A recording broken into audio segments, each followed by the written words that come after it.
Okay, good evening, everybody. I'd like to welcome you to the public hearing of the Trumbull Town Council Finance Committee concerning the 2026-27 budget, the municipal budget. If we could all stand for the pledge. And we have 3 consecutive meetings tonight, so we can do the pledge just this one time. I pledge allegiance to the flag of the United States of America and to the republic for which it stands, one nation, under God, indivisible, with liberty and justice for all. Okay. So Trumbull residents are welcome to speak tonight on any line item within the operating budget. Please keep in mind that the council cannot add back funding to the budget. We can only reduce funding. The final vote of the council will be held on Monday, May 4th, 7 p.m.? Yeah, 7 p.m. If you'd like to speak tonight, I have a list started here. I see 3 people on the list. Does anybody else that's in the gallery want to add your name at this point? Okay. And then we also have a hybrid meeting tonight, so Mr. Chin, hello. Do you want to explain how we should go about calling in? Can't hear you. I love when Bill's on mute. That was a good dry run.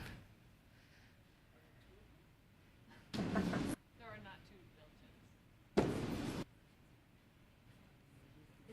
you want to just say? No? Okay. So they just need to raise their hand, correct? And then you'll bring them in, And is it *6 if they call? and we'll be able to hear them, just not you, correct? We're not sure yet. But is it *6 if people call? Okay. And is there *6 or something that anybody has to ring into? If they call. *9. *9. High technology. Okay. All right, so if you are going to call in *9, and you can raise your hand, and then Bill will let you in, and he's going to work on this while we start with folks that have signed in. So let's start with Electra Fariello. I apologize if I get any pronunciations wrong. And then also, when you do approach the podium, if you could give your political, no, you don't have to do that tonight. No, You just don't, name. not tonight. Just name. Just your name and address, please. Hello, my There she name's goes. Electra Fariello, 138 Putting Green Road. So I'm here tonight to ask the Town Council to keep the Board of Education's budget as is. It's been very clear that taxpayers agree that education is a priority and is what makes Trumbull stand out. The overwhelming amount of parental engagement in this year's budget process speaks volumes. Hundreds of emails were written to all of you. All but a few previous public hearing testimonies spoke specifically to education, and the passing of the Hillcrest referendum all show that our community members value education. I understand that inflation and other fixed costs are negatively impacting everyone's budgets, but we cannot continue to sustain deficits in the education budget that seem to double every year. From many of your email responses to us, comments at previous meetings, it's also evident that town council members believe in properly funding education as well. As elected officials, I hope that you all have been listening to your constituents and agree that we all need to work together to make sure that our schools are properly funded and that the funding is then spent appropriately. Adequately and appropriately allocating funds ensures that safe and proper transportation, smaller class sizes, up-to-date instructional materials, well-supported and quality teachers, and access to critical programs such as special needs and enrichment activities. We need to continue to invest in education so that all students thrive. Investing fully in education is not just an investment in schools, it's an investment in a stronger workforce, healthier communities, and a more prosperous future for everyone. Thank you.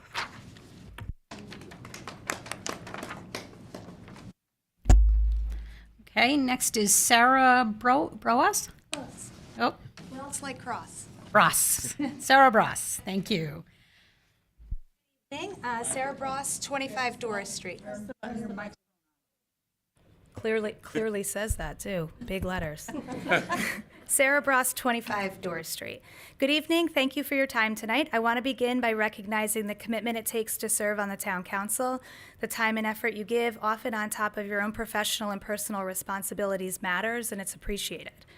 I'm here tonight because I was concerned by the characterization of the parent voice at the Board of Finance hearings that they, quote, just want to raise taxes, end quote.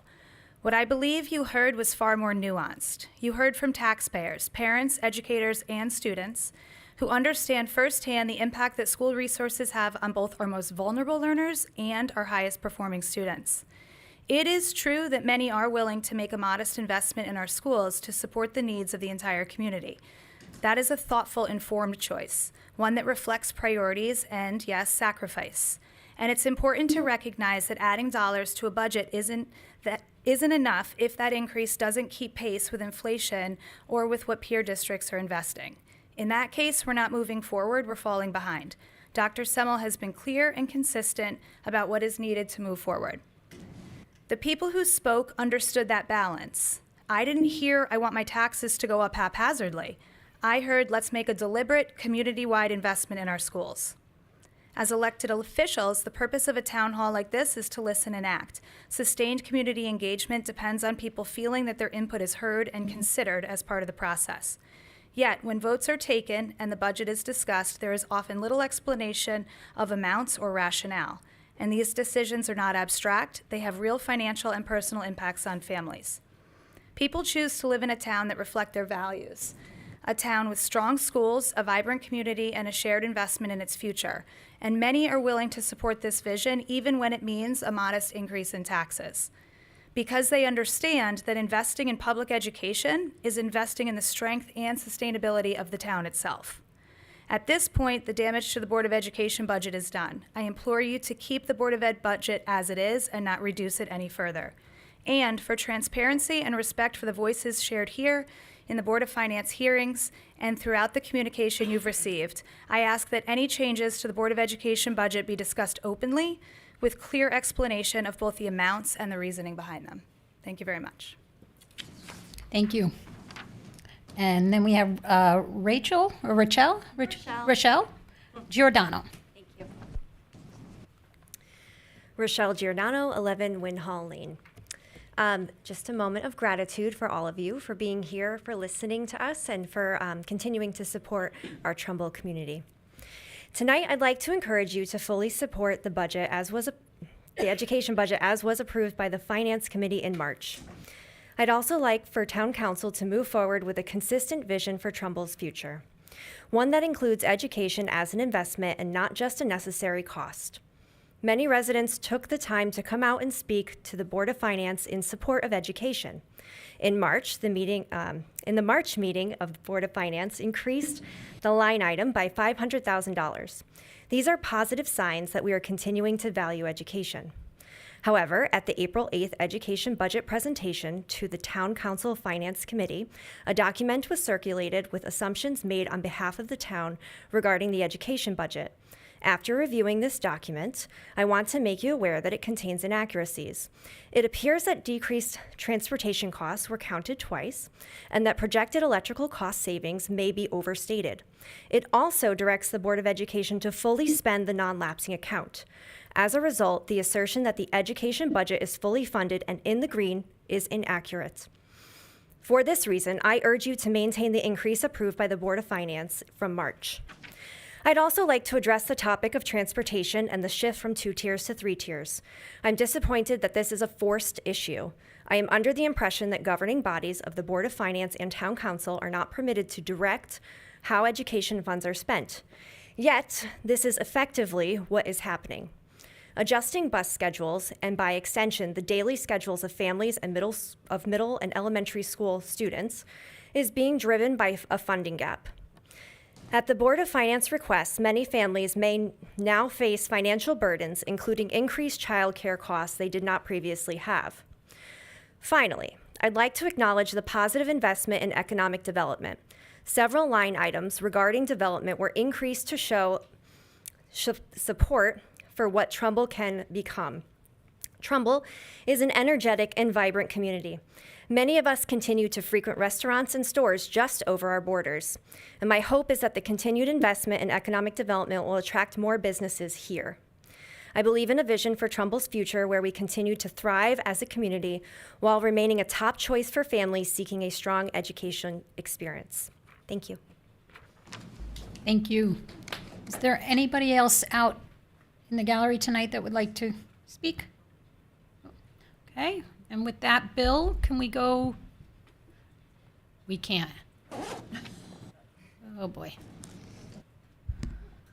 Okay. All right, so we're, He's just downstairs. okay, we are, I'm gonna run downstairs and see. we're gonna pause.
On the screen.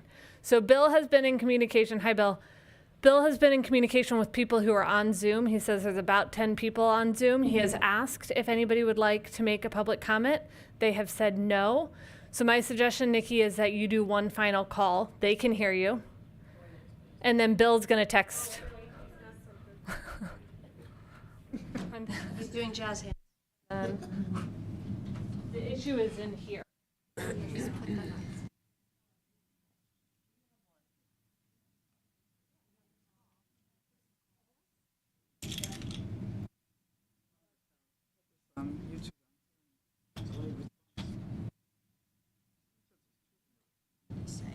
Like a radio call.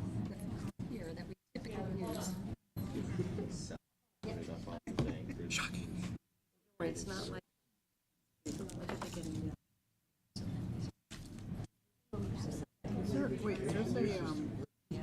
He's trying to have her. Yeah, that's up here, right?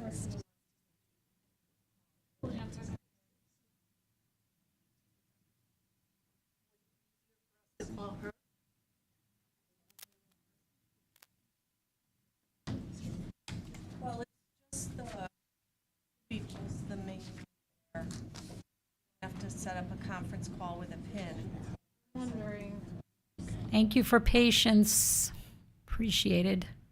We're trying to work something out with a phone system.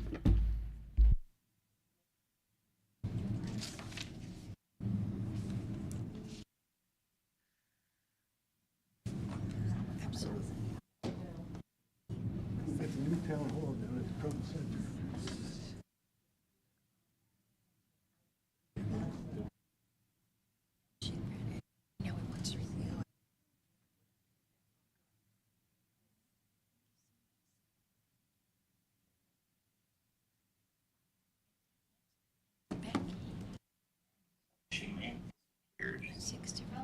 can hear, we can hear you. We Can hear now. we hear Ashley's phone. Speaker, that's on your phone. That's how we got it. I have them on my phone. But now there's feedback because you have I two do it on my phones. phone.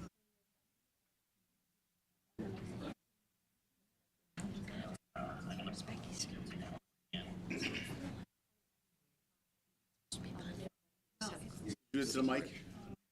Next to the mic.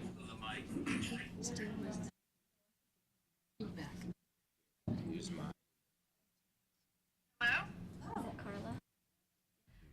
Hey, hello. Hi. Hi. This Carla Sarasagas, 16 Wendover Road. Okay, we hear you. There's a little bit of feedback. Done twice.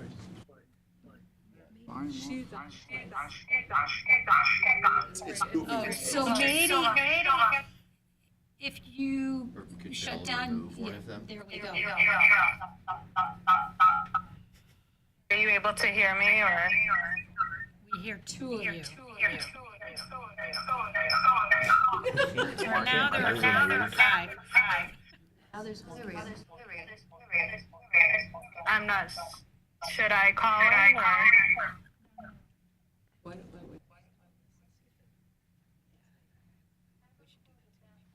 Yeah, why don't we try that and see if. Carla, can you hear us? I can, yes.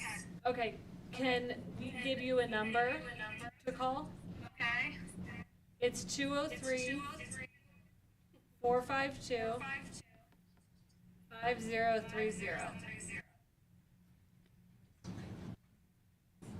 Just called that number and told me it was the wrong number, whoever answered. We just. Try it again.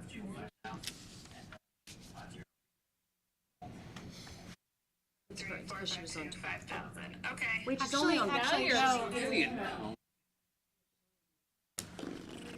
Worked. Hold on, I could hear you. you that's echoing. I don't hear an echo now. Okay. So you just give her your phone number. Not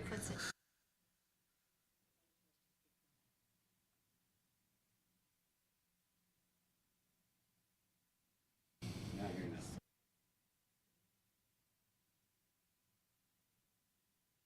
now. Say she wasn't echoing. Feedback is whenever somebody talks to the microphone because the microphone is. There's a discount. Just Zooms. Can hear for the truck and 3 kids. Somewhere. 200 kids. It's minimum Xavier.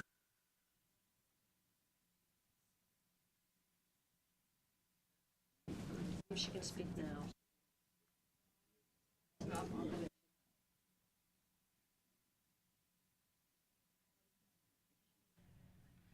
Carla, we just texted you a phone number. If you can, or. Oh. Bill is going to communicate to you and give you a phone number, I believe. Nope.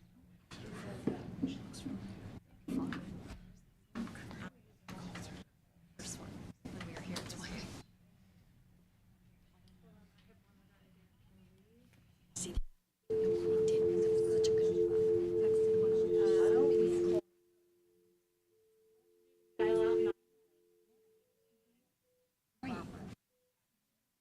A call cannot be completed.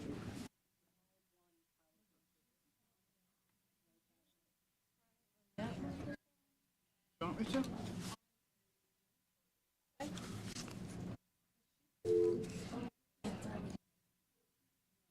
Welcome to Zoom. Enter your meeting ID followed by pound.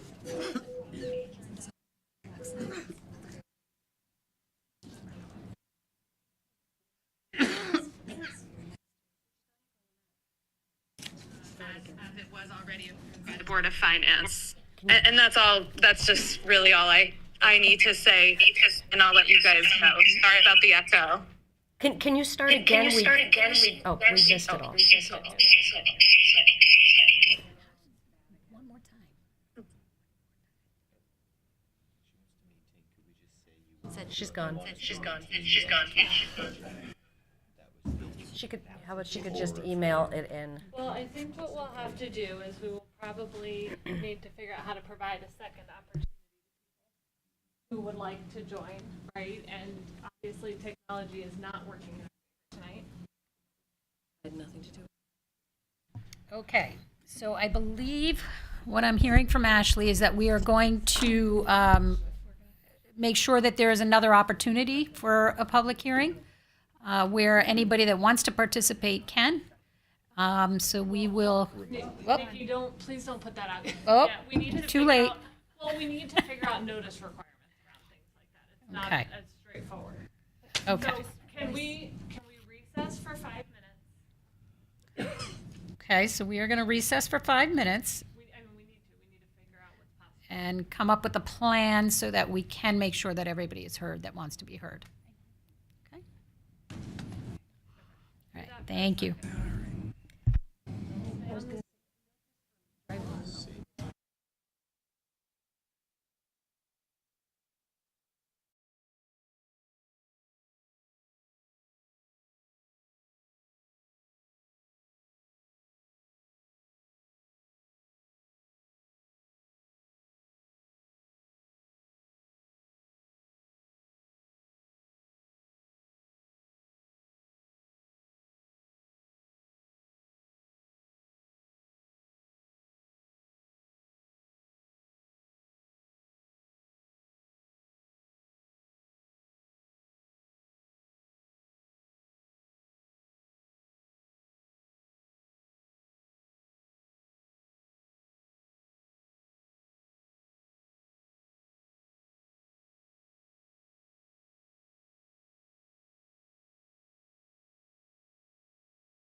All right, we're on recess now. Okay, so I think we have a little bit of clarification here. So Carla's comments were able to come through.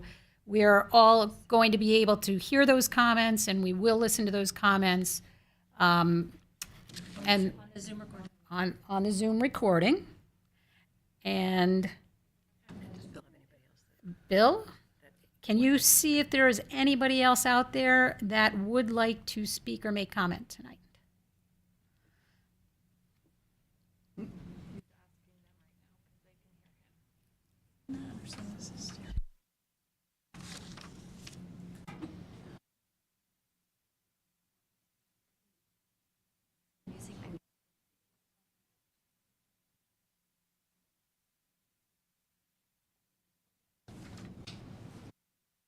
Okay, according to Bill, there's nobody else who wishes to speak. And so, Nikki, maybe we can just remind folks that they're welcome to email any comments to the council clerk email address if anybody who, may not have spoken tonight would like to. But it sounds like you've taken care of everybody who wanted to speak this evening. Right. And I think you just reminded them that they can also send comments through our council clerk. So I believe we can adjourn, close the public hearing at this point in time, 6:30.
Okay, good evening, everyone.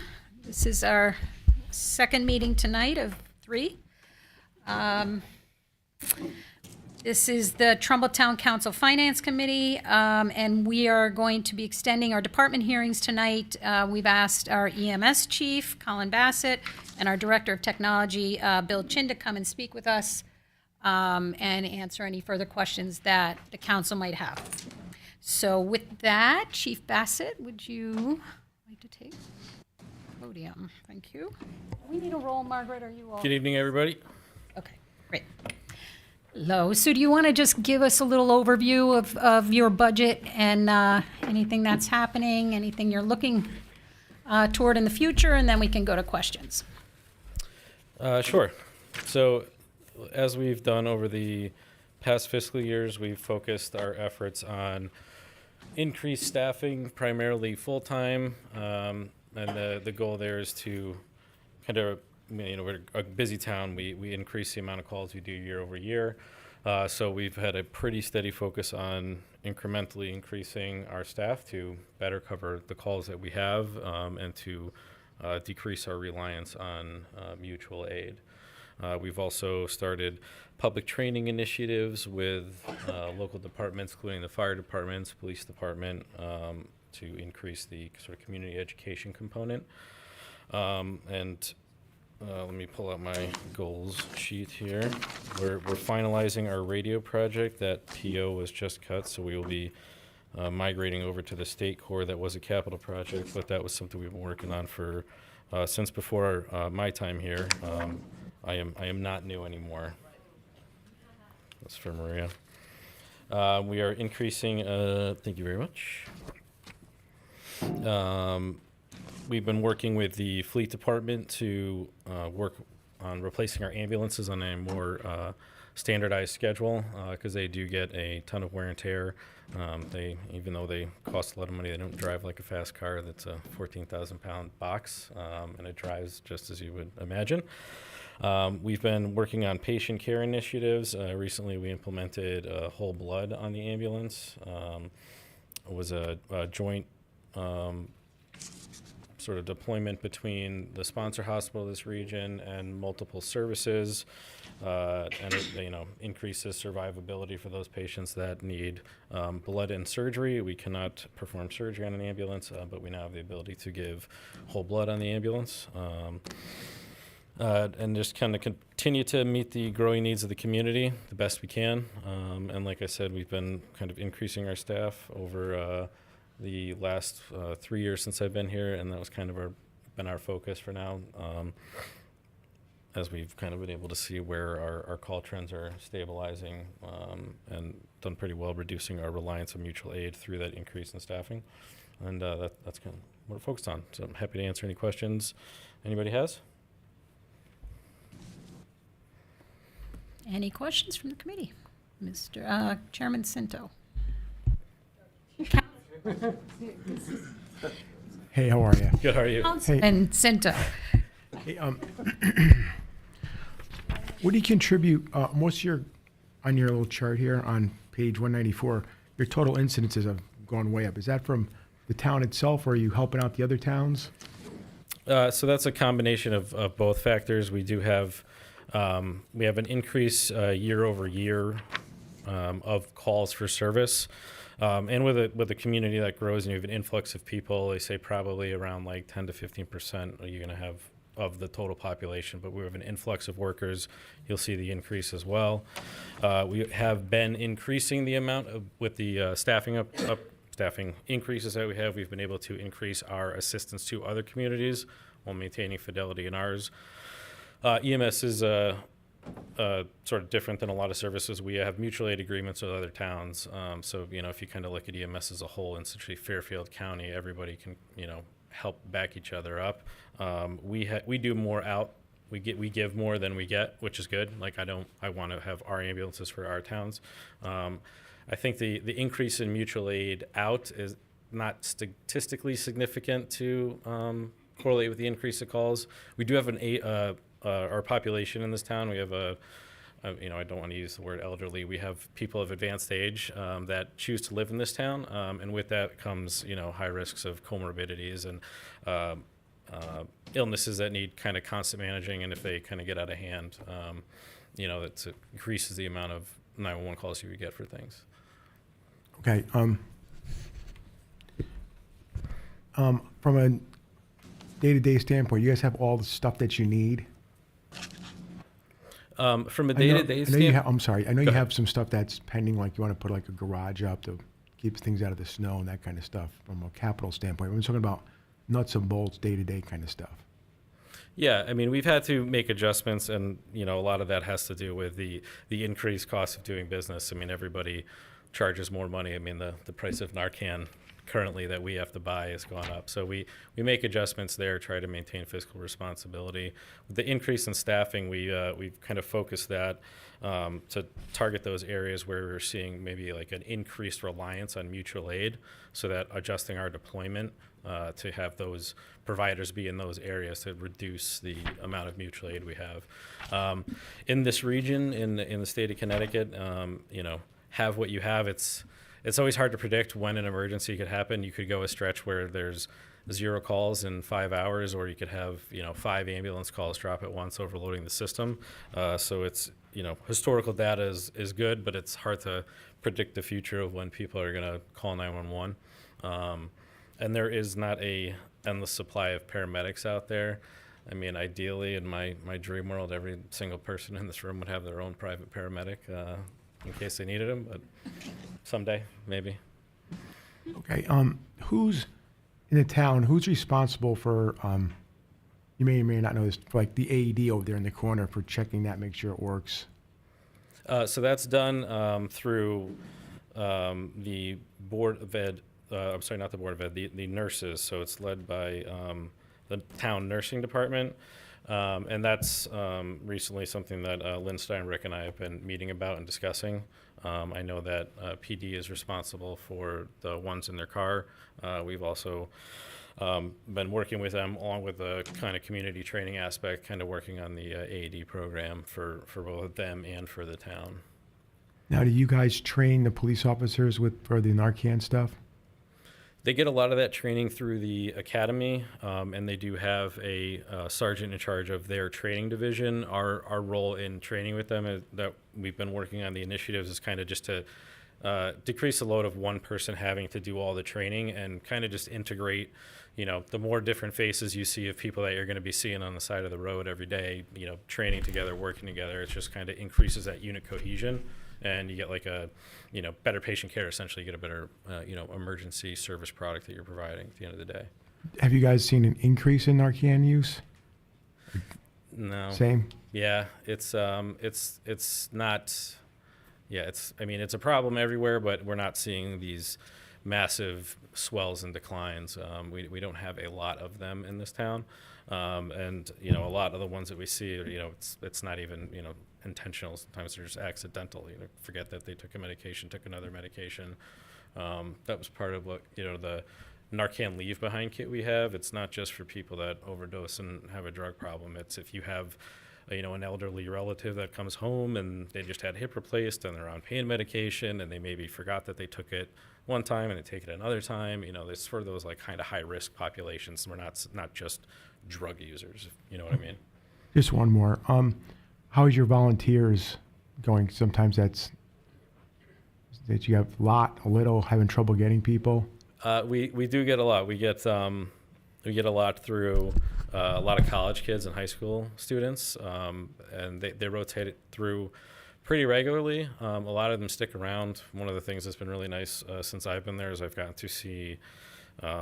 He's actually working right now. One of my employees go from volunteer to per diem, like paid EMT, to a full-time EMT, and he's halfway through a paramedic program right now. So it's kind of nice to see that, progression exists in EMS. But we do have a steady group of core volunteers, and we do get a fair amount, especially during the school year. You're welcome. Okay, any further questions? Yeah, I just have one. Chairman Gaudiano. Everybody can be chair tonight. Everybody's getting promoted. There we go. Colin, do you have professional development opportunities in place for those who are volunteer who want to move up along, right? Like you just said, as this individual as an example. Do you have opportunities in place for people like that? We do have that kind of like career track for those people that put in the time. We also have a tuition reimbursement line in our budget. So along with the CMEs that we have available to us, so continuing medical education in partnership with the sponsor hospital region, we do have a tuition reimbursement line. So if there were some training that a volunteer or even a part-time or full-time employee wanted to take, they have the opportunity to basically approach and be like, hey, I'd really like to take this class. I think it would be something that I could bring back that would really help out the agency. And we do have that tuition reimbursement line for people like that that would want to do that. You're welcome. Anyone else? Okay, thanks for coming out. Thank you. Appreciate it. Good night. Thank you. And next up will be Mr. Chin. Tonight, you may not want to speak. Right.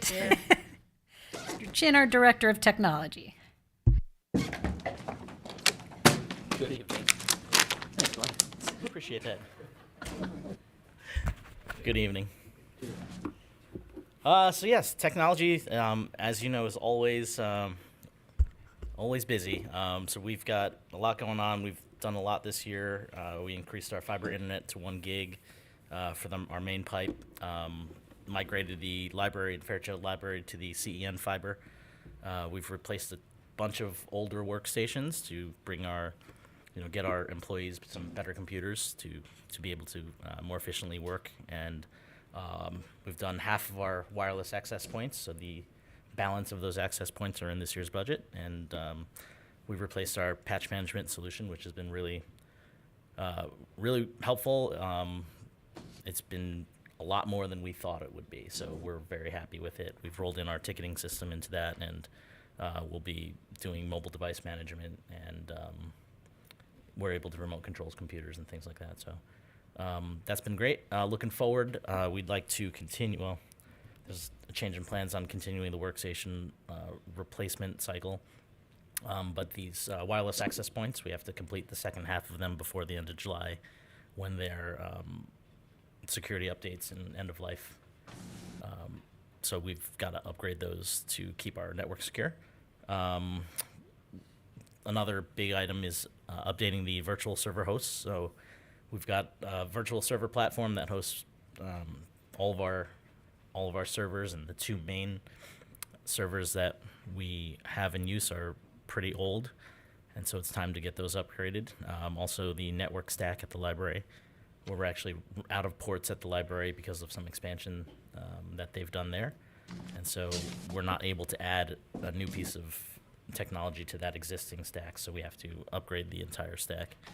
We will repurpose the existing ones at the library at other locations as needed, and we're always working to continue our network security measures. Okay, thank you. All right, questions from Mr. Chin. Councilman Cinto. Hey, Bill. Good evening. Let's start off with this. You have 3 guys working for you? Yes. Okay. Are they assigned to certain locations? No. Everybody in the department covers everything in town. The reason why we do that is for backup and just to support each other. So while we have primary responsibilities that we're responsible for, everybody is able to kind of back others up. So, for instance, if I'm out of town, somebody will take on some of the other systems that I'm typically responsible for. If somebody's at EMS and they're the primary person, and they're out of town or sick or otherwise unavailable, somebody will slide in to help do that. So we try to keep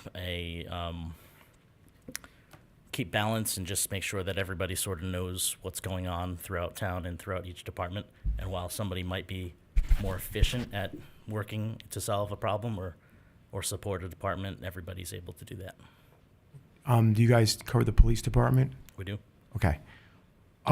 What are you guys using for a ticketing system if, say, employee B calls and says, hey, Bill, my workstation's not working? Do they enter a ticket into a system? Yes. Do they call and say, how are you guys accounting for your work every day on a day-to-day basis? Our primary ticketing system is through Ninja One, so we've had a few other ones throughout the years, but that's all rolled into the asset management tracking system that I mentioned briefly earlier. So we ask everybody, as best we can, email support at trumbull-cd.gov, because that comes to the system. We're able to track it. We'll definitely support people when they call over the phone. If they don't have computer access, right? Sometimes their accounts are locked out and they call us over the phone.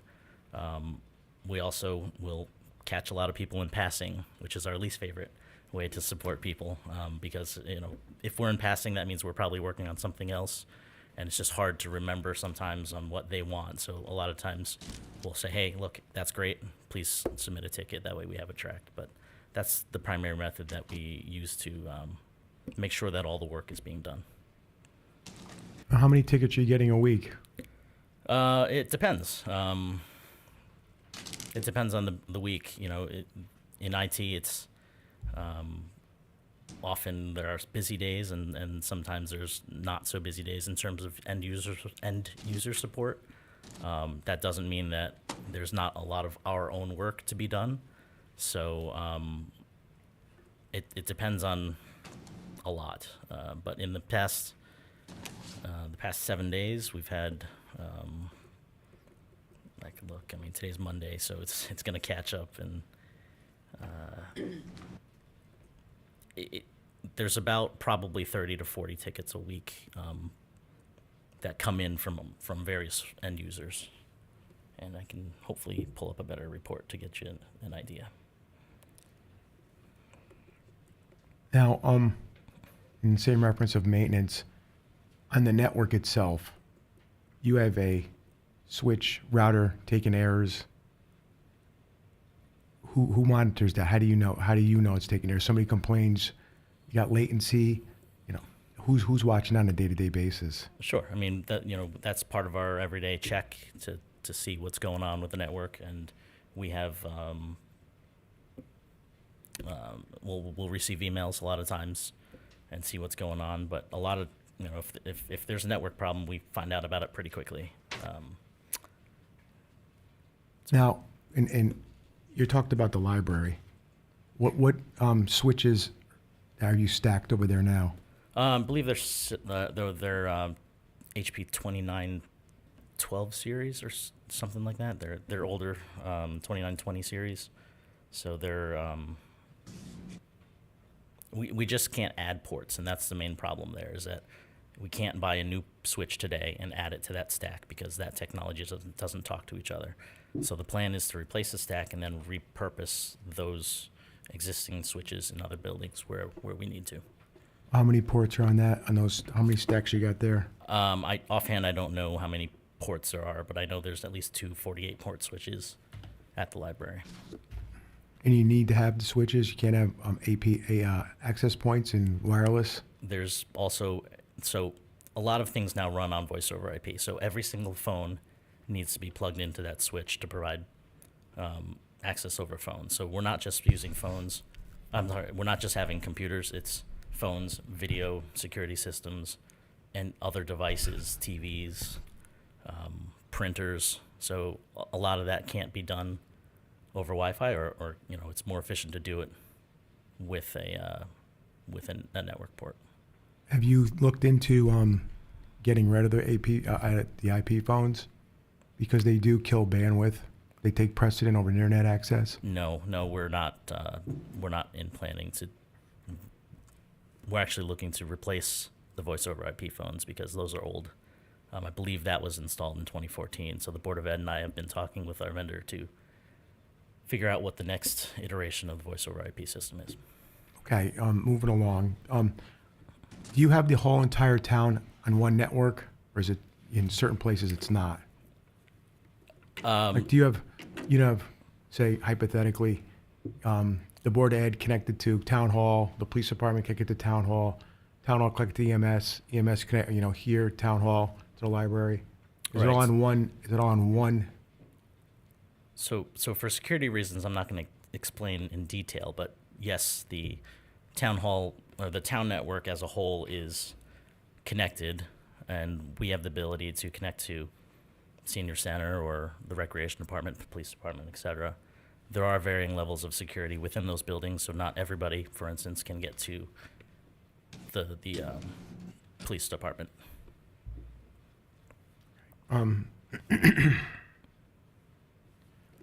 We'll get to the fiber leases later in the program. when we talk about later about that. We'll wait till later on that one. In reference to backups, email backup, server backups, you back them up and take them off site someplace? Everything's pushed to the cloud multiple times a day.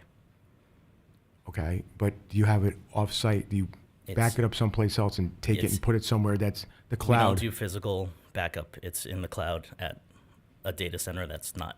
Well, yeah, I know that. I know what that means. But what I'm saying is the cloud could go bye-bye too. Sure. We have the solution that we use has an on-premise solution that backs up to our device here. It also backs up to the cloud at their data center, which has multiple redundancies as well. But you're not backing it up and taking it putting it someplace else. It's at somebody else's data center, but we are not physically taking a drive like you might have done 20 or 30 years ago and saying, here's the drive, Iron Mountain, take it.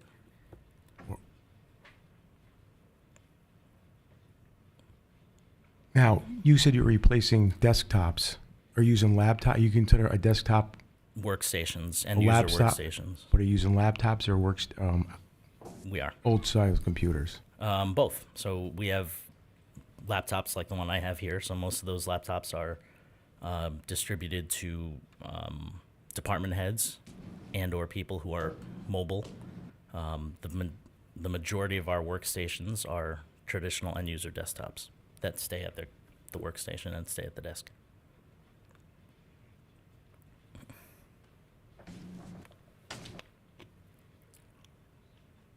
Go ahead. Okay. Councilman Eller. Hey, Bill, just a question, because you were talking about network security. I'm just curious, I presume you have a vendor that relatively periodically does phishing tests.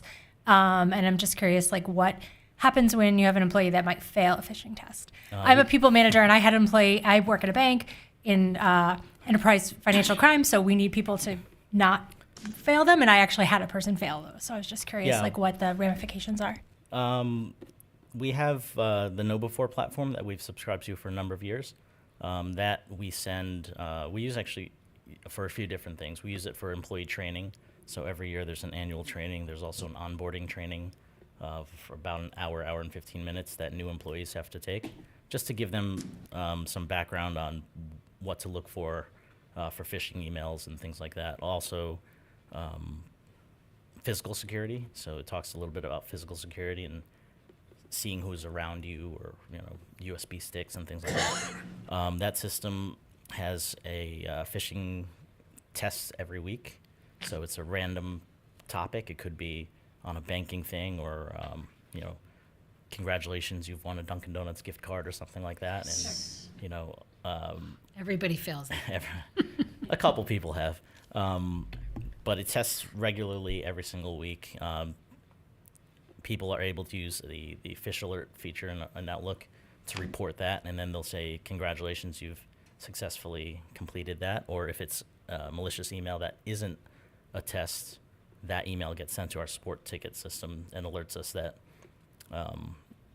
there's a malicious email on our system. We'll log into our email system, see if there's anybody else that has received that, remediate that, report that as incorrectly delivered, and things like that. So our click rate for failures is actually very low for our industry, and so I think we've done a very good job.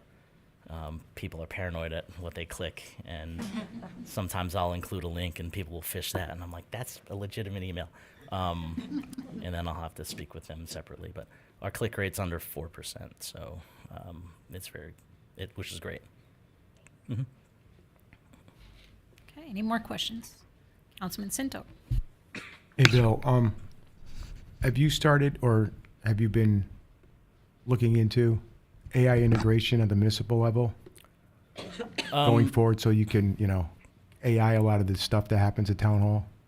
So we haven't looked into ways to implement AI to enhance workflows or anything like that. I mean, people are using AI in the office to generate emails or documents and things like that. Some of our solutions are AI based. So for instance, our antivirus and Edge security system is all AI based. So I was actually explaining to this product to our a Cub Scout visiting group that came in this afternoon, where the software looks at patterns and generates a sandbox of saying, like, this is a malicious activity on this computer. We're gonna remediate this and put this on the side. So it's not like a traditional antivirus program like you used to have, in the 90s, where you have to have the definition file and then it looks for, specific viruses. It will detect the malicious nature of the activity on your computer and segregate that. So we have plenty of tools, and it's changing and growing, and I'm sure as the time goes on, more AI will be integrated into the workflow. Thanks. When you come back later, I'll get to the rest of the other stuff. Thank you. Thanks. Any more questions? Councilman Isaac?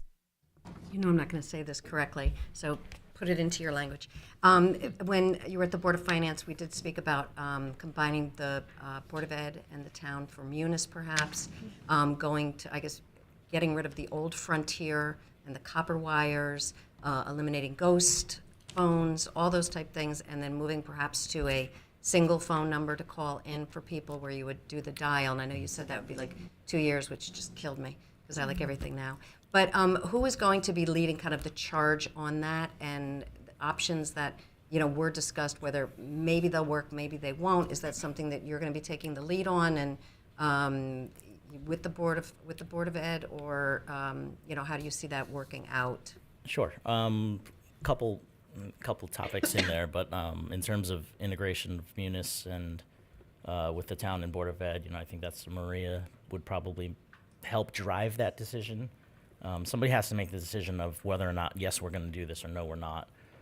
Once that decision's made, and assuming they want to do that, then we'll talk with the Board of Ed and see, and the vendor, obviously, to see how that gets done. Phones, we're starting to look into which fax lines we can get rid of. Some departments have already indicated like they don't use them anymore, so that's a good place to start. We don't think we have that many unused phone lines because we went through a full audit of our phone system when we upgraded to the voice over IP. But there might be numbers that have since stopped being used, so we're going to try and start looking into that. What was the last one? The single number? The single number, right. So calling into 452-5000, that's a big project. And really it's not a big project for us. We can just call our company and say, delete all these phone numbers, and we'll make everybody call 5000. But it's really more of the public impact, where we've had these numbers for 40, 50 years. And so, if you want to call the building department at 452-5080, that won't work anymore, right? So it's really public education on retraining them to say, dial 452-5000 when you need town of Trumbull, and then dial the extension. Do you know what, or any idea on a generic price savings would that be? Just a rough, is it a tiny amount, or? It's probably significant. I think public knowledge, we can do that.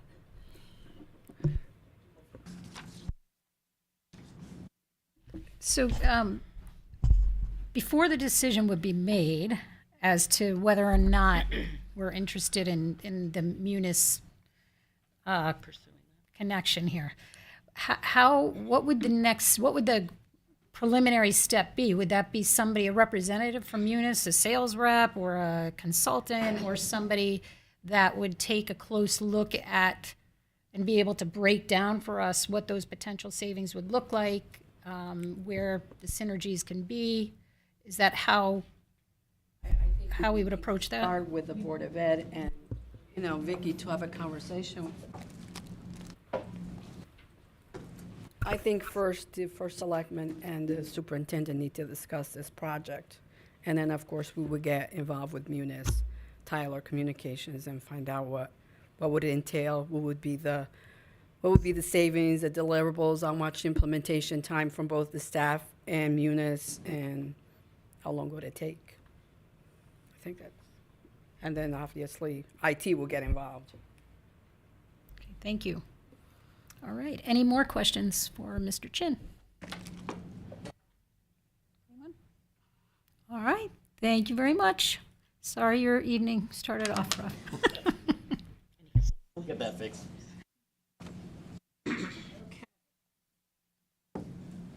All right, I believe that ends this meeting number 2. So can I get a motion to adjourn? Motion to adjourn. Second, Mr. Foreman, thank you.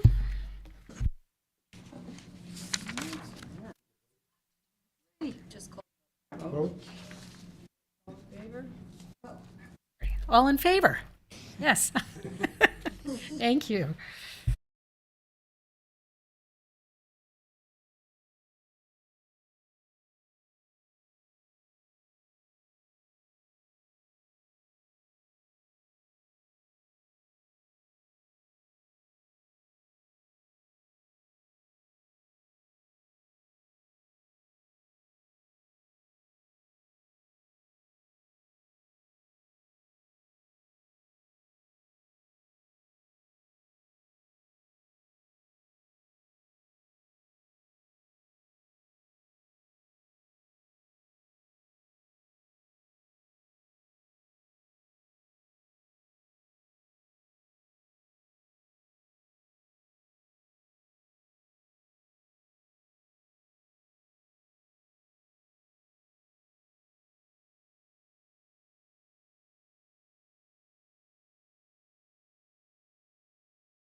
Okay. Hold on, before you, let's get Rena on the line. Okay. Yeah. If I could, Madam Chairman, we're going to ask that you pull number 6 off the agenda tonight.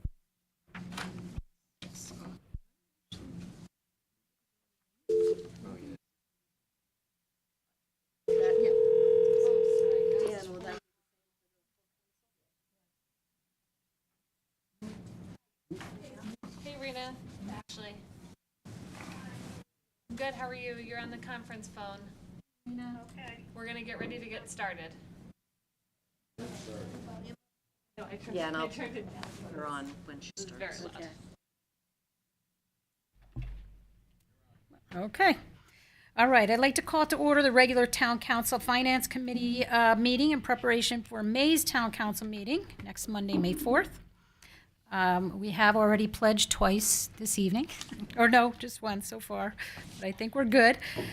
So I believe we can go straight to a roll call. Why don't we do that for this meeting? Nicole Satin. Here I am. Mary Isaac. Here. Christina Alaris. Here. Tom Broderick. Here. John Foreman. Richard Wolf. Here. Bill Mecca. Oh, he was here. He'll be back. Tony Cinto. Thank you. Okay. So we do have Rena. Hi, Rena. Online. And Rena's here to speak to the first resolution this evening. Councilman Alaris, would you bring the first resolution to the floor? Sure. Resolution TC 31-36 to consider and act upon a resolution. Oh, sorry, be it resolved. Thank you. That the Trumbull Town Council is cognizant of the application for the Urban Act additional funding in an amount not to exceed $900,000 for the construction phase of the Trumbull Veterans and First Responders Center, and the conditions and prerequisites for the state financial assistance imposed by the Department of Economic and Community Development, and authorizes First Selectman Vicky A. Tesoro to execute and submit such application with the Connecticut Department of Economic and Community Development and all subsequent amendments, reports, and related documents in order to administer and implement the project. Full resolution attached. Can I get a second? Okay. You. All right. So Ms. Bacalard, would you like to speak to that? Sure. Folks may remember that there was a bond authorization approved by the state back in December for $900,000 of supplemental funding for the Veterans and First Responder Center. This resolution relates to that bond authorization because we are in the process of executing our grant agreement or preparing to execute our grant agreement for those funds. And one of the requirements is that we have a resolution for the funding in place. In previous years, we would put the funding under another resolution that was already existing because we would have already sort of allowed the project to go forward under previous resolutions. But the state has some new requirements, and they want a full resolution for this batch of the funding as well as the previous resolution, which is already on file. So that is why at this time I am bringing forward to you this resolution. Okay, do we have any questions? No questions? Can I call for a vote? All in favor? Okay, that looks unanimous. All set. Thank you, Great, Rena. thank you. Thank you. Thanks so much. Do you need emergency legislation for this? Oh, that'll be full. I think, yeah, that will wait for the full council, right? Yeah, but you will need it? I always prefer it. Okay. I don't absolutely need it because we're going through the contracting process, but it's always good to have it done. Okay, so noted. Thank you. Have a great evening. You too. Thanks, Rena. Councilman Foreman, would you please bring TC 31-37 to the floor? Certainly. Resolution TC 31-37. Be it resolved that $12,000 is hereby appropriated from the fund balance to 01030500522202 professional services. Do we have a second? Second. Broderick, thank you. Mr. Marr? Good evening. Good evening. This request is for $12,000 for a LOTSIP grant application that we already do, and we've been awarded for the Quarry Road traffic signal at Old Town.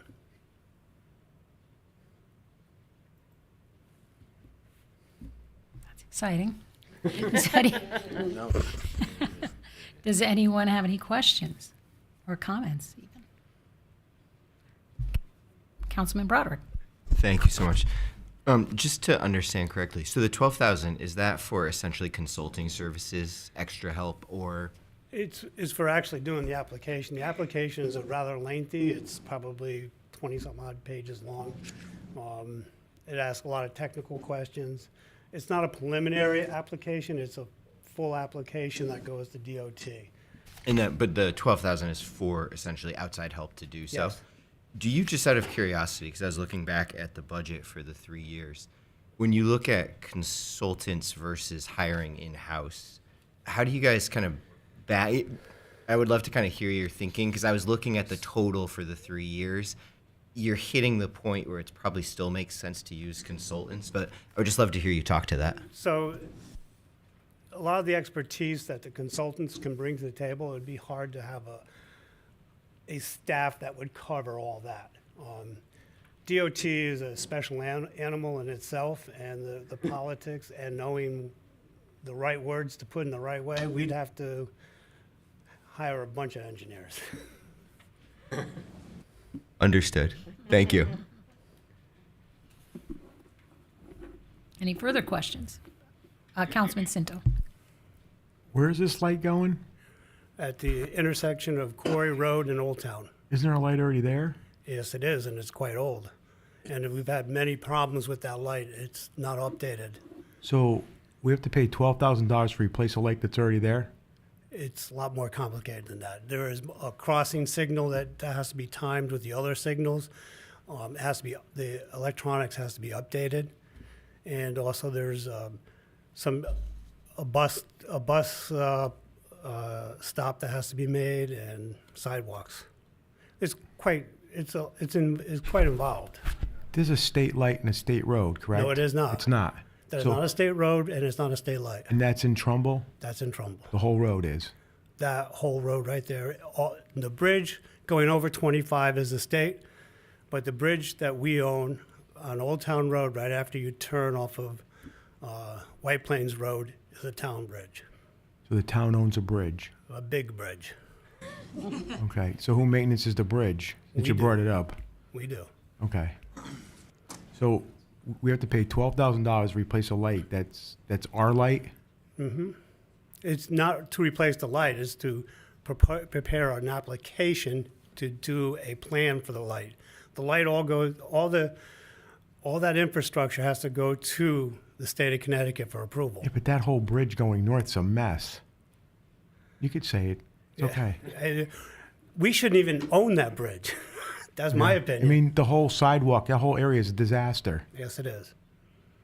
So we're fixing up a mess, technically. We have to fix it up to a point. But the rest of it's a mess. We're fixing this much and the whole road's a mess. There's actually going down Quarry Road with the sidewalk and replacing a portion of it over the bridge. There's more to the project than just a traffic signal. And none of that road on Quarry Road is Bridgeport stuff? That's all ours? It's all ours except for maybe a little bit of the corner. So is Bridgeport kicking in since the corner's theirs? No. Oh, really? Not really. Wonderful. That's why we're getting a grant. Okay.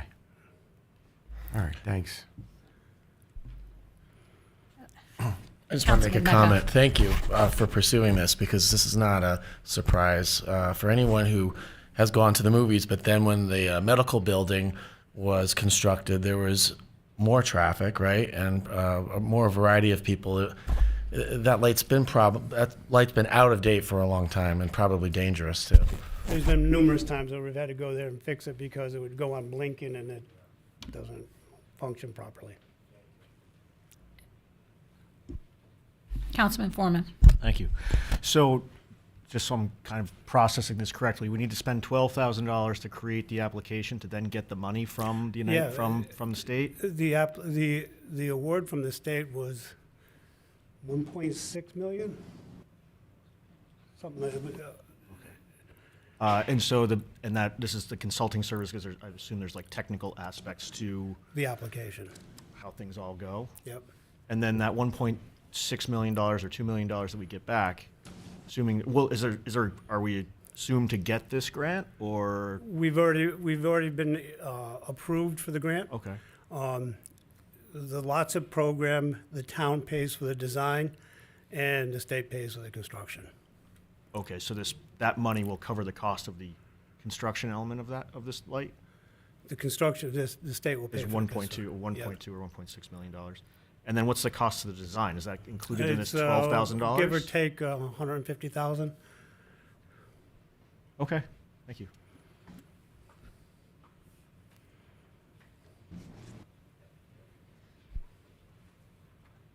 Going on here.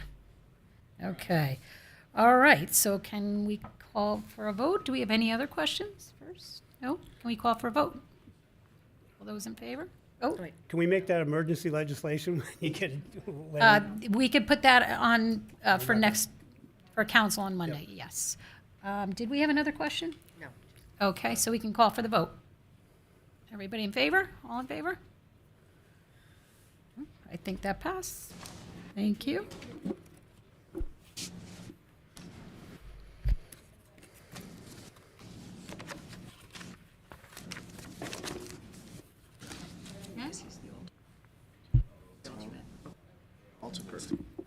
All right.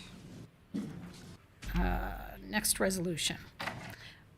Councilman Broderick, can you please bring Resolution TC 31-38 to the floor? Yes, absolutely. Be it resolved that $37,178 is hereby appropriated from the fund balance to 01030400-522207 Special Contractual Services. Here he is again. Thank you, sir. The request for the $37,178 is for stormwater permit registration. The state of Connecticut has a stormwater registration that we have to do for DPW. It's a plan that you have to put together. They didn't renew the application. It's a new application. So this is for that application and registration. Soil gas monitoring wells we need to put in adjacent to the landfill on Spring Hill Road. Gas is migrating north towards Monroe, and we need to put in some monitoring wells. The stormwater management manual is to help our residents make an application for stormwater compliancy by simplifying the process for them. On a small addition, some of the stormwater regulations are very expensive for a homeowner to do. This would help them reduce the cost and still help us accomplish the goals of stormwater policy. Okay. Councilman Isaac? Can you explain that a little further? I know when you spoke to the Board of Finance, you had said that, and I just wasn't sure what you meant. Is this to change the process? Are you doing a different application for homeowners, or? So it's to give a prescriptive method so that they can come up with a stormwater design without having to go to an engineer. Simply put. So is the cost to develop that? That's part To of. develop the manual to do that. Okay, got it. Thank you. Any further questions? Councilman Cinto? How does one get a manual? You have to write it. No, after that. After that, it will be on the website where you could download it. Is there one now? No, there is not. So what do we have? We have a now? policy now. We have a policy. The policy is on the website. Are we required to have a manual? Yes, we are. We're required to have a stormwater policy, and actually, we need to actually come to town council and have an ordinance made for it. But we never had one before. We haven't had one before, no. Is that something new? No, it's been around for a while. So we just figured out now we need a manual? Well, we Just actually asking. talked about this for quite a few years internally, but, coming up and doing it is two different things. Okay, thanks. Any other questions? Yes, Councilman Ellers. So once this manual exists, I presume that any contractors or builders that somebody might be employing would refer to that as well? Yeah. And then if I were putting up a small, like a shed or something, I could look at that and I might not need to, if I'm doing something that was small, that I would just consult this manual and figure out, do I need something, do I not need something? So this isn't to sidestep the major development, like, a new apartment building going in. I mean, these are gonna have to be bona fide designs, but this is to help guideline so that there's clearly a savings to some of the residents for a smaller addition.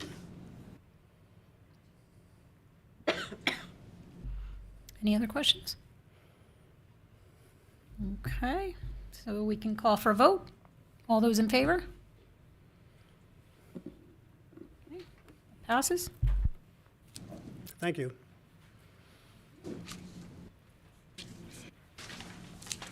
Oh, yeah. All right. You need emergency legislation for that? He does for next. No, we just want to see, I want to see if we did it for that one as well. But both, for both. Okay. All right. Councilman Wolf, can you please bring TC 31-39 to the floor? Resolution TC 31-39, be it resolved that $40,000 is hereby appropriated from the fund balance to 01012600-522204, professional services contractual.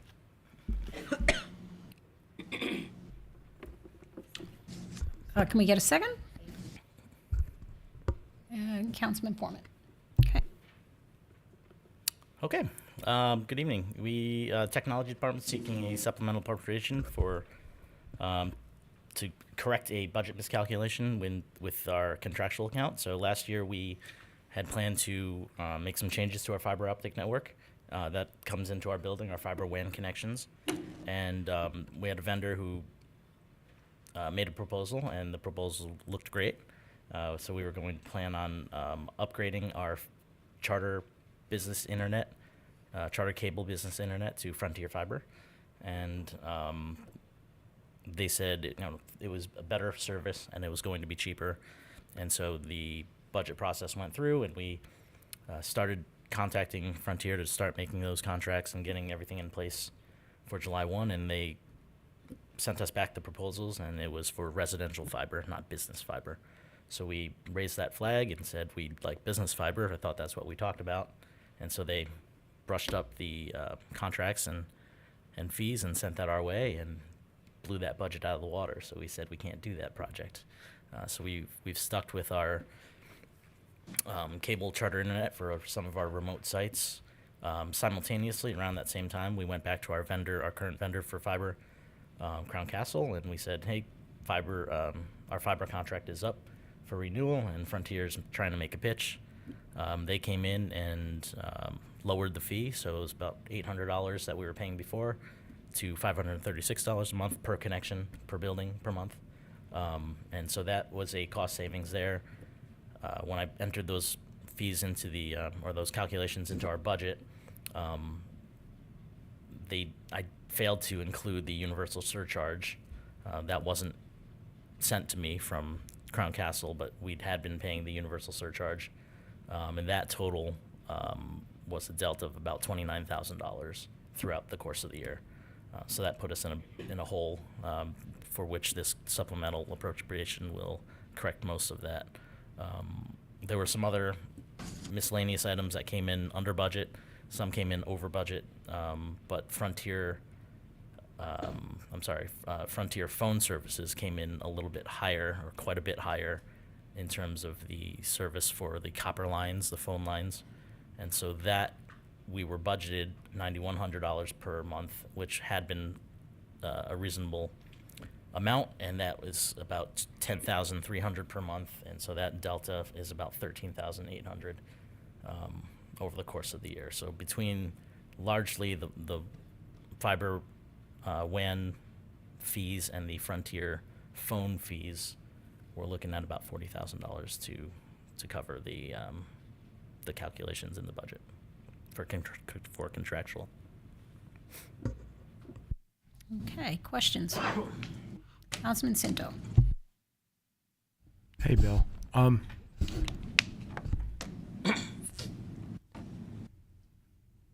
Universal fee is a maintenance fee, correct? So if there's a fiber cut, it covers that fee, correct? Yeah, it's just a universal surcharge and regulatory fee, so it's part of that contract. So if you have a fiber cut, Yes. that's all wrapped up into the fee, correct? So you have a monthly fee, and then you pay maintenance fee. Sure, yes. Right, you got two fees. How many miles of fiber do you have now? Or, I mean, it's Crown Castle's fiber. We don't own any dark fiber, no, I know that. so I would have no idea. It's not ours. Okay, but are they coming and testing it? Let me ask you this. Do you have spare fibers between the buildings? Yeah, we have spare. And you have to pay for maintenance on those also? Well, I mean, a fiber optic cable has many different strands, right? Yeah, right. It's got tubes. Right, and 12 in a so- tube, yeah. Depends on how big the cable is. Right. Right, and so we're not paying for additional strands that we're not using. Do you have spares? In other words, for Well, example. there are spares in the cable. Right, but are you paying for spares? I'm not sure I fully understand what you're asking. Okay, so for example, if you go between, I'll just make up, you have building A and building B. You got 2 fibers going between 2 buildings. You have 4 fibers, 2 in use, 2 not in use. So if you have a cut or problem with one, you can roll it to the next one temporarily till they fixed it. I'd have to talk to Crown Castle to see what kind of service we would have. But if there's a fiber break along the line, which there have been fiber breaks many times, actually the last one was in Westchester, that was remedied and fixed, and that largely took out the senior center line that feeds the senior center and the Fairchild Library. So they were out for a few hours while that break was repaired in Westchester.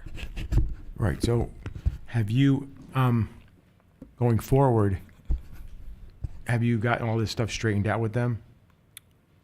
With 'Cause Crown this- Castle? Yeah, because if you're going to, hypothetically, if you change from company A to company B, Right. A lot changes with you have, exterior. it takes a long time. Right, which is why we ended up staying with them, because the manpower and hours to change all of our IP addresses and make all of those things work differently and point to a different vendor, we figured the cost was reasonable to stay with the vendor, and we signed a long-term contract with them. Right, but if you're going to order fiber from company B, it could take a year, 2 years before it gets in place. Right. Doesn't happen overnight. It takes a long time. Unless they're already on Main Street Well, you still have to around our connect the buildings. dots. Right. We have no plans to change our vendors because we're under contract. Okay, any further questions? Councilman Isaac. And are we trying to eliminate all the copper lines? Is that what I know Board of Ed was having an issue with the expense that it had increased because of the copper lines, and again, back to I'm not really Right, sure how I that mean, this- works, but Goes back to what we said earlier. If as many lines as we can eliminate, the better helps. The better it is for us on the bottom line on that dollar figure. I think there's still a lot of lines that are still in use. I guess what I'm trying to ask is if we're switching from the copper to something else. Is that? Well, the lines that we're paying for are phone numbers and or fax machines. So they're called direct inward dial lines, right? So if you want to call my office directly, you can call 5100, 452-5100. That's a direct inward dial line. So we're paying for that 5100 line just like we would pay for my line 5101 and 5103, and et cetera, et cetera. So all of those lines are individual phone, copper wire into our system to make that. Well, actually, I guess it may not be actual physical, but we're paying for the phone number. So if we eliminate the phone numbers and have everybody call 5100 and then dial extension, right? So if you call any major corporation, you're not dialing somebody direct. In most cases, you're going to call their switchboard operator. Okay, got it. I misunderstood that. So it is. So it's not so much the copper line; it's the number of lines directly. Right. Thank you. Councilman Cinto. Hey, Bill, why do we have copper lines anyway? Why don't you just have those numbers ported to a VoIP line? I know some like fax machines are separate. I understand that. Right. But I mean, So I think that's what I was saying, right? So the fax lines are separate and the alarm lines are separate, but the direct inward dial lines are what we would hopefully try to eliminate. hard to get rid of the alarm lines. Right. It's harder to support. No one wants to support it anymore, which is why it's becoming expensive. It's almost impossible to get rid of the alarm lines. All right. Yeah, we have some cellular lines around, but Okay, any other questions? No? Okay, can I call for a vote? All those in favor? All right, that passes.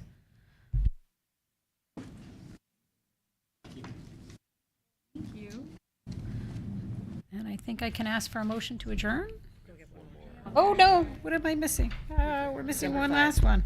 I was so anxious. This is 3 meetings in a row here. Okay, let's do the last one. Get this done. All right. Ms. Isaac, can you please bring the resolution TC 31-40 to the floor? Yes. Resolution TC 31-40, be it resolved that in accordance with the requirements of Chapter 8, Section 9B of the Trumbull Town Charter, the amount stated in said section, which would require that the matter be put to referendum as adjusted by CPI, is hereby amended to read 18,780,300. A 2/3 vote of the council required when we get to full council. Can I have a second? Thank you. I'm here. Here he is. If you read that section of the charter says that we shall do this, and that's why we're doing it. The Board of Finance has already approved it in accordance with the charter. It now comes to the town council for final approval. And it will require a 2/3 vote of the council when we are here next week. Councilman Foreman. Can you catch us up to speed how we got to the $18 million number? The finance director figured that out. The CPI, the CPI index that we use is detailed or is required by the charter provisions. So using that CPI for the number of since 2020, which was the base year, Maria came up with $18,780,000. So if CPI is like 3% and change, Mhm. 3% and change on $15 million is like $500,000. You have so many years. We started this, we should have been, based on the charter, it says that we should have been reviewing this annually. We haven't done it since 2020. Okay. 2020? Yeah. So- 2020 charter, yeah. So to confirm, so okay, we should have been doing this, but we weren't. Yep.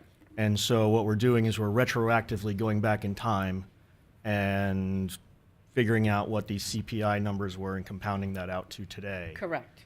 At $18 million. Yes. Right. Okay. Why are we doing that now? Basically because it caught up with us, so we hadn't done it. There's nothing nefarious there. I know that I've gotten emails from Mr. Cinto on late Saturday night wanting to know, it was Friday night, excuse me, what our nefarious motive is in doing this. The issue has come up because basically, when we did the referendum for the senior center, it brought into question. It was not in that case. It was the cost of the senior center was way above that, but it did direct our attention to the fact that we hadn't done it since 2020. I don't have any concerns about like anything nefarious or whatnot, right? I'm just questioning how we got to 18 million because as I read Section 9B, it seems like it's pretty clearly laid out. But you're asking about us to go back and retroactively apply this thing for multiple years. Correct. Where in the charter does it say we can do that? Well, we were supposed to do it annually. We were supposed to do it, but we didn't. But Right. it doesn't say that we can now go back in time and do it. It doesn't say we can't. It doesn't say that we can't, but we are talking about something that directly affects the public's ability to vote on certain matters. And as we read this, it says specifically this is to be indexed annually. Mm-hmm. It's then supposed to be approved annually. Mm-hmm. And more specifically, what it's saying is the indexed amount should be approved by a vote, not just the indexing approach. It's the approved amount by indexing. So no vote, no legal change in that indexed amount, it then should be kicked down the road to the next year, which also then didn't happen. So Well, we can't be except- going back and relitigating those things because we don't know how those councils or Board of Finances would have voted in that moment at that point in time. Except that they were required to index. Yeah, but it didn't bring it to them. We can argue this all night, but this is how I've interpreted the requirement. And if somebody wants to make a motion to reduce it, you can make a motion to reduce it. It's just that I don't see that explicit clause in All the right. charter that You have- allows us to and do you that. You also have the right If you vote against it and you want to have a minority report at the council meeting, the council rules provide for that too. And I'm not trying to be obstructionist in terms of this thing, but it's this jump from 15 to 18 versus if it was 15 and we were talking about 15,500 and change. Next year and we'll then- be aware. Next year we'll be aware of the fact, and we're going to do it again. Right, of course, but following the procedures that are laid out in the charter, right? Following those procedures going forward. Mm-hmm. Granted, we haven't followed them in the past, but that is, from where I sit, water under the bridge at this point. Okay. But going forward, that seems something that's not unreasonable. Councilman Isaac? Yeah, I do think it is water under the bridge, but we still have to address the water. So my only thought, I think if Maria wouldn't mind maybe just saying how you got to the number. I mean, I think if we just say randomly, let's just do it as of 1 year instead of leapfrogging to make it accurate, then it's not an accurate reflection of where it should be. So then we would be underestimating that amount that we're approving, and unfortunately, it should have been done each year. And now at least it's on the, you know. Certainly, but the indexing may be a thing, but the approval of it's not automatic. If the approval of it were automatic, there'd be no point in having a vote. Well, I guess as Dan's saying, you know, you can put something else forward. That's what I'd like to see if Maria can let us know. The charter Get us- says it should be voted on. I think my solution to this problem is charter revision. Okay? Through the chair, there is backup in this that shows Maria's calculations. Oh, I didn't even look at that. I just trusted her. Sorry. Councilman Wolf? Thank you.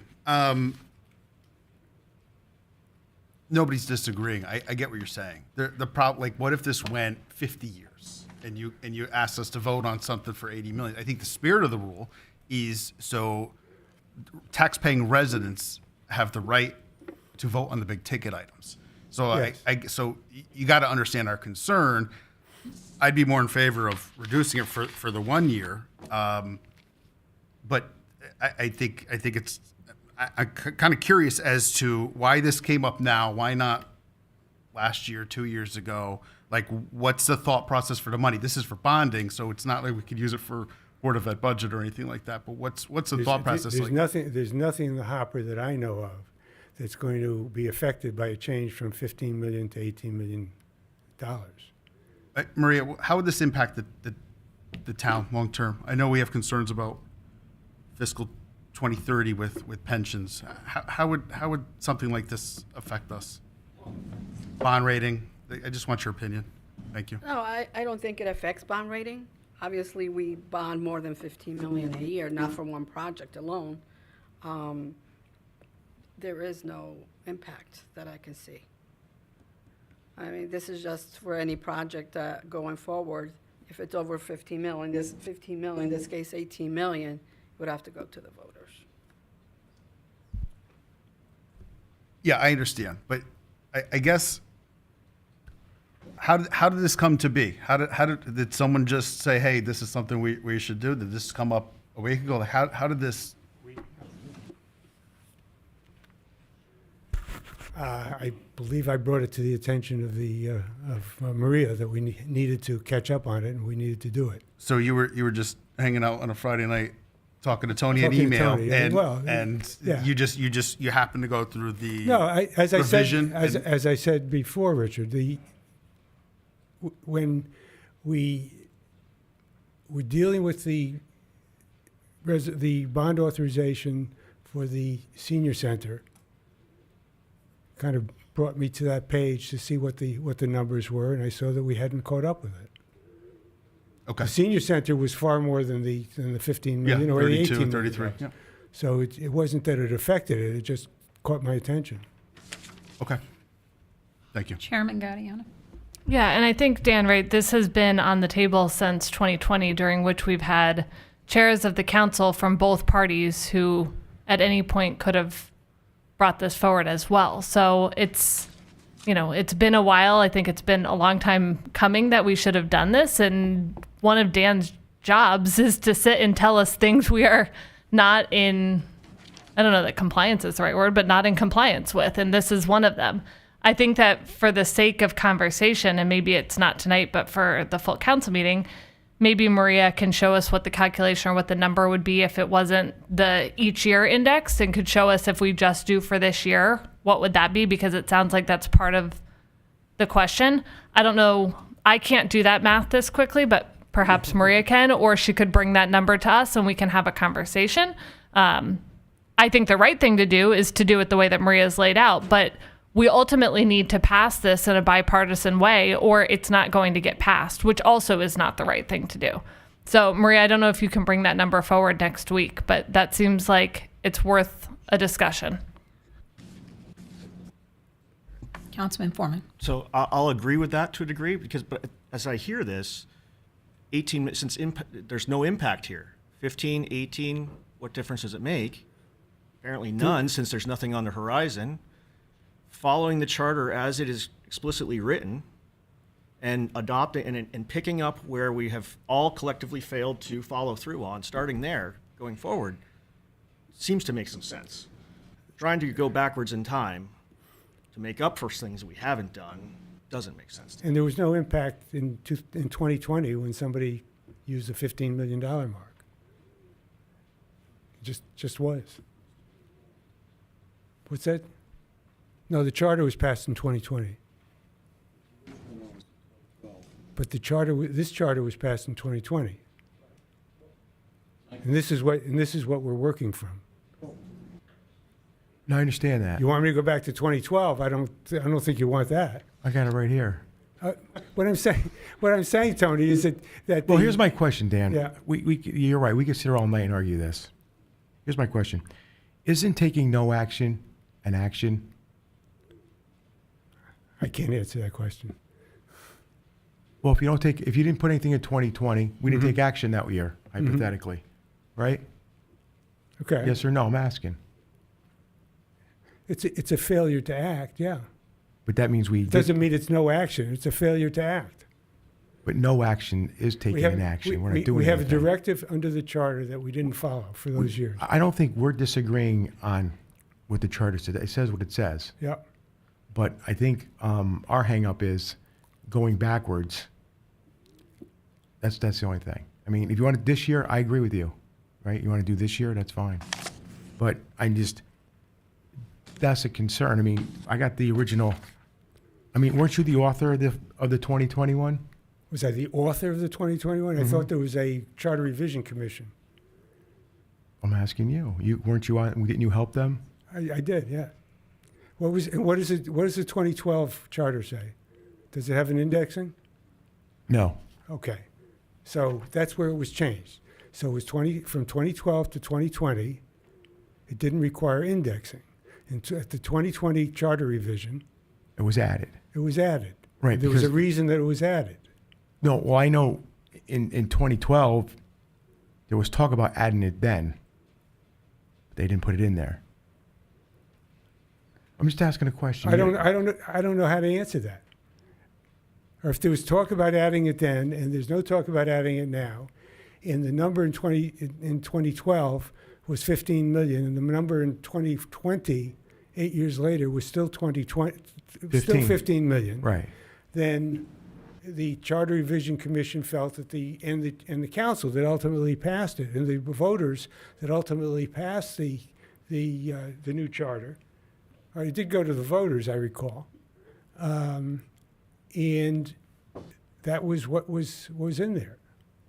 All right, they could have, if somebody at the council level had asked to divide the question and put that on as a separate question, that would have been a possibility. It wasn't done that way. Oh, it was potpourri, correct? Potpourri? Yeah. I don't know what we mean by potpourri. It was thrown in with a bunch of other questions. Okay. Can I move to Councilman Ellis? Thank you so much. The only thing that I would like to add, just as a person who had been on the Board of Finance before, and we as an alternate, and we were very much aware of the fact that CPI was a function. We didn't look at it at the fine-tooth comb that you just more recently have looked at it to recognize that there were steps that should have been followed along the lines. But as we were going through the effort with the senior center and putting the senior community center to the voters, we certainly had knowledge that it really wasn't 15, that the threshold had indeed moved higher. And I think the second thing that I would like to just suggest is the spirit, I would imagine, not being a person that was on that charter commission, but having paid attention to that process. I do remember calling in, I think, to one of the public hearings to make a comment about something that the commission was looking at. That the spirit is that CPI is an annual thing. So certainly collectively of all the bodies, there was an oversight or a misstep of not having taken those steps, but I don't see that there should be any real issue with catching up to match what the procedure says. But I think that anyone looking at this objectively would not look at the letter of, oh, well, we missed those steps, then we should only take this one baby step. But really, CPI is a thing that gets adjusted on an annual basis. People's social, retirement benefits are tied to it. Lots of other expenses are tied to that. So it certainly makes sense from a consumer point of view and a voter point of view of when something becomes a pricey item to look at that. So I just wanted to put that on the record. Thanks. Councilman Foreman. If I could just respond to that, because from my point, I understand the spirit of all of this, right? And I don't completely disagree with that. But towns have the powers explicitly granted in their town charter. There is nothing explicitly granted in this town charter that tells us that we can go back in time and adjust this, right? So we can't override that. And from where I sit, I think that's a mistake, right? We can't correct those mistakes in the past. We can only move forward and do what's right going that way. We don't have that authority, right? We can only do what the authority that is laid out to us in the town charter. The town charter says that we cannot go backwards and correct this because that amount is decided by a vote. That indexed amount is decided by a vote, not the indexing itself, not the percentages, but the number that comes out of that exercise is what is voted on, and it has not been voted on. So we cannot go backwards and re-legislate that. Any further questions or comments? Councilman Isaac. As it sounds like this might be a split vote and we need 2/3, can you weigh in on your professional knowledge of your thought process? I know you've been around it for a long time. One of the reasons I know that we did this was because the amount set for referendum was set for a long time and it was never adjusted, and that was the whole rationale for doing this. So if we don't go to the amount that is suggested here that actually reflects today's timing, we could do the same thing and not vote for 4 more years or 5 years on another, just let it pass every year without voting. And again, it's not really with the spirit of the purpose of what that part of the charter is addressing, in that making it a realistic piece in time to have people able to vote on something.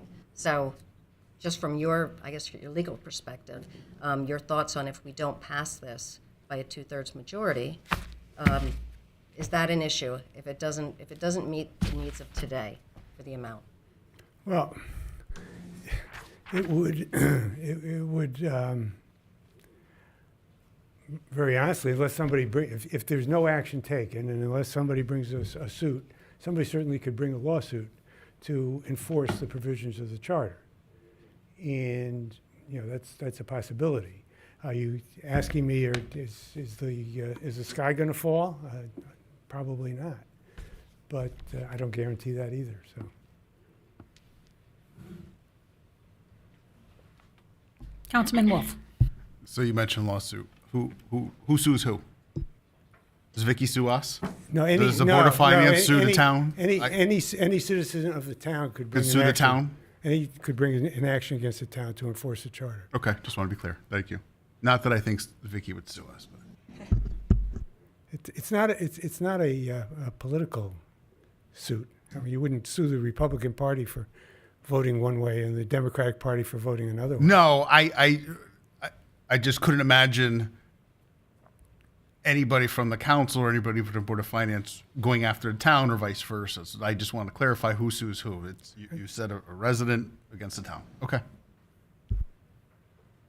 Maybe it's the building committee, I don't know. Maybe. Crystal ball you're asking me, I don't have a crystal ball. Okay, I'm tentative about this one, but should I call for a vote? And then we'll present. You don't need a 2/3 vote at this meeting. Not at this meeting, but we can vote through to council. So why don't we call for a vote? All in favor? Vote Just before you do that, Yeah. we're voting on the specific dollar amount. What happens if, like, I have no problem with considering 1 year's worth of the CPI last year, right?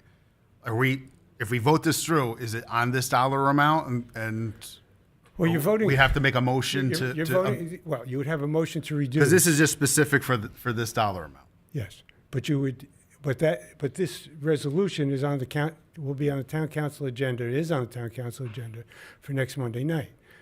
Any member of the council has a right to make a motion to reduce the amount. Okay, so we don't have to do it here, we could do it then. Or you can make a motion to increase the amount, Okay, all right? okay, that's fair. Just want to make sure before we voted. Thank you. Can I address the calculation? Because there is an easier way to calculate it versus each year.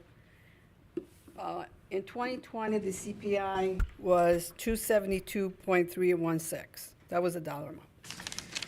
The multiplier for 2026 was 340.95. The difference is 68.63, which is a 0.2520 multiplier from 2020. If you take the 68.63 divided by the 272.32, that's the 0.2520. And so if you take the 15 million times 1 plus 0.2520 becomes the 18,780. I'm sorry, 18 million. And Maria, that's in your backup there. That is in my. Yeah, no, I agree with the numbers. Okay. You. So I did from. Yeah, no, I'm not 2020 questioning those numbers at Yeah. all. I'm just saying, like I'd be more opting to do this if it was just considering the 3.32 for the current. But that includes for compounding. So I appreciate your diligence. Thank you.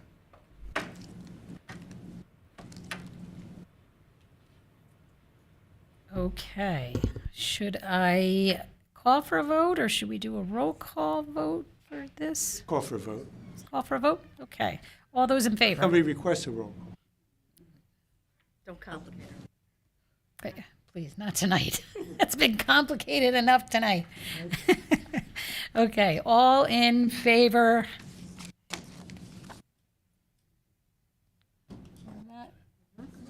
Okay, all right, thank you. All those opposed? Thank you, and no abstentions, right? I think we have everybody. Okay, thank you.